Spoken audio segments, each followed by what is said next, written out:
welcome back. Today we're going to be reviewing Gladiator 2. Now this video specifically is for the girls, the gays, and the theys, those who love beautiful men in dresses throwing themselves on bloody men in dresses with very long swords for the pleasure of men in dresses wearing makeup. It is the perfect film for the girls, the gays, and the theys.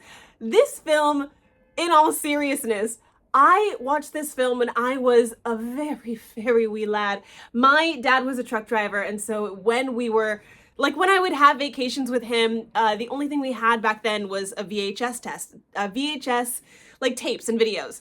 So there was only a few movies that we would watch, and him being a very masculine man, the two movies that I grew up on was the 89 Clash of the Titans and Gladiator. And I think Troy was in there too. We might have had three. So those are the three movies that we would just watch over and over and over again. So gladiators and fighting and that very old style of war was something that I was very familiar with. So in watching Gladiator 2, I already had a strong nostalgic background for this. Not only that, but I enjoy very politically deep stories. I like stories that they have onions and you have to unravel them. And I love Gladiator 1 specifically because it wasn't just about the war in Rome. It was about father and son dynamics. It was about familiars, about sisterly and brotherly, I'm not even going to say bonds, but it was incest. It was just, there was so much more than just the war and a prince using subterfuge to take over the throne. It was about politics. It was about how a free man and a gladiator, or how a gladiator could become a free man. There was more to it. It was in depth.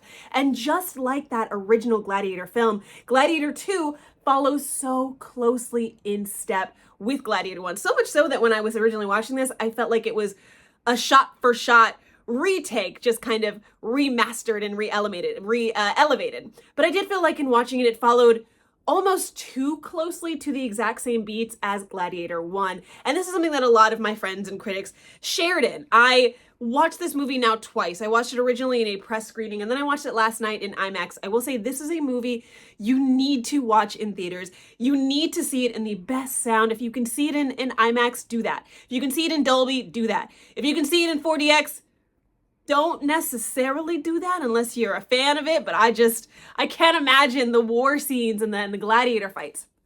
Upon first impression in watching this film, because of the nostalgic elements, I immediately left this theater feeling like it was a 10 out of 10. I feel like everything I wanted from the first Gladiator did it. I think Paul Mescal's just Gladiator, just the feel, he really built out the environment of it. I think that for him, it felt like he was a Greek god. I felt like he was beautifully cast in this role and everyone felt like they belonged. I felt like it was very immersed in this world.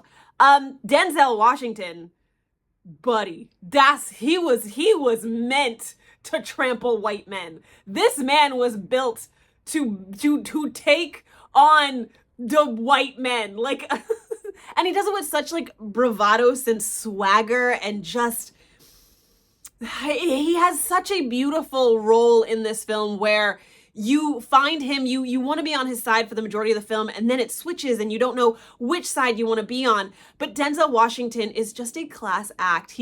I at first had a couple of reservations with him being in this film, especially because it's a period drama. So I like movies like this.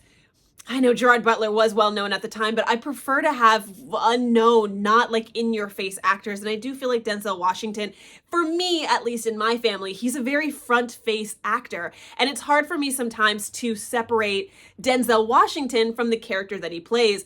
But this is such a beautiful role for Denzel that I don't even care. I don't even care that half the times I saw Denzel. It was just the way that he plays in this role. It's so delectable. It's so delicious. He has so many beautiful lines that he pulls, and they're one-liners. But their mannerisms and the way that he plays in this character is just lovely. It's just lovely. Beyond that, there are a few critiques that I have overall. I personally felt like as long as this movie there wasn't enough time with the gladiator scenes. I would have loved for them to bleed those moments in the Colosseum, in the battles, just a little bit more. There's a lot of background storyline happening with Pedro Pascal, with Connie. I think the queen's, her actor's name is Connie, I believe. I'm gonna have to fact check that. But there's a lot, and with the two kings, or the emperors, the two emperors, there's just a lot going on politically and with the fall of Rome, because this movie takes place 16 years after the original Gladiator. So it's still continuing in that same timeline, that same storyline. It's just, instead of the prince, obviously, because he died in the last one, thanks Gerard Butler, there's new emperors, and it's two twin brother emperors that have just caused chaos and corruption, and their whole goal is to take over as many places as they can to further Rome's glory. That's the big thing. But there are other forces. The people of Rome don't want this. They want to chill. They want a republic. They want a democracy. They want the Senate to take over. You know, that the vision, the dream of Rome, we're still trying to build the dream of Rome. And I know that there is a lot happening. And I will say that if you did not watch the first Gladiator film, it's not that you're not going to appreciate this film, because we had a bunch of people in the audience and a couple of our friends who hadn't seen the first Gladiator, and they were very much entertained. However, I do believe if you really want to understand a couple of really important things in this film, things that happen in this film, you need to watch the first film. I don't even care if it's like an 8-minute YouTube video that summarizes the whole video. You need to go and watch the original Gladiator to truly appreciate everything this second movie is going to give you. There are a lot of slow parts in this film. For me, again, like I said, I think that the moments that hurt me the most was how quickly all of the Gladiator moments went by. You know, it kind of fell beat for beat for beat. You know, the small little animal fights are still there, but they just kind of upped the stakes a little bit. The big water battle, it's fine.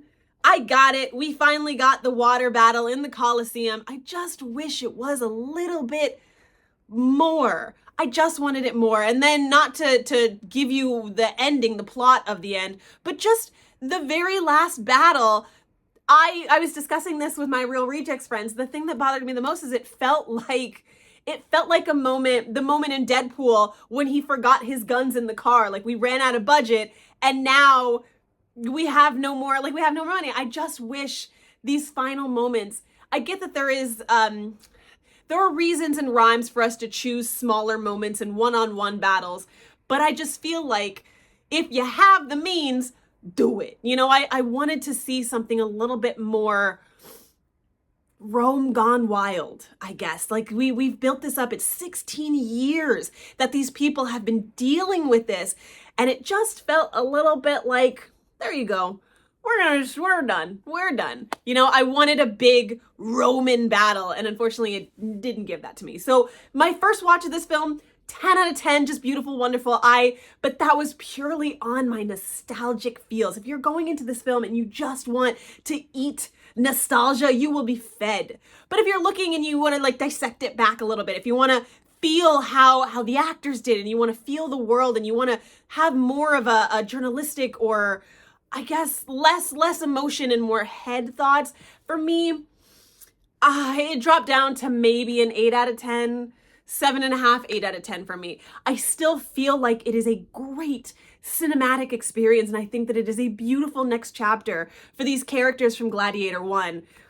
I just think that there were some things that I was just itchy for, and that's on me. That's okay. That's me. I wanted more Gladiator. I wanted more Gladiator in Gladiator 2, and I just got a lot more politics than Gladiator. But that's all. That's my non-spoiler review for Gladiator 2. Guys, I really, really like this movie, and I'm really happy that I saw it on the big screen. I think that if you're waiting to watch this at home, you're doing yourself a disservice. Go see this in the theaters. If you're ever going to see a film like this, go see it in the theaters. Go see the Roman Colosseum in all of its glory. Go see the sharks.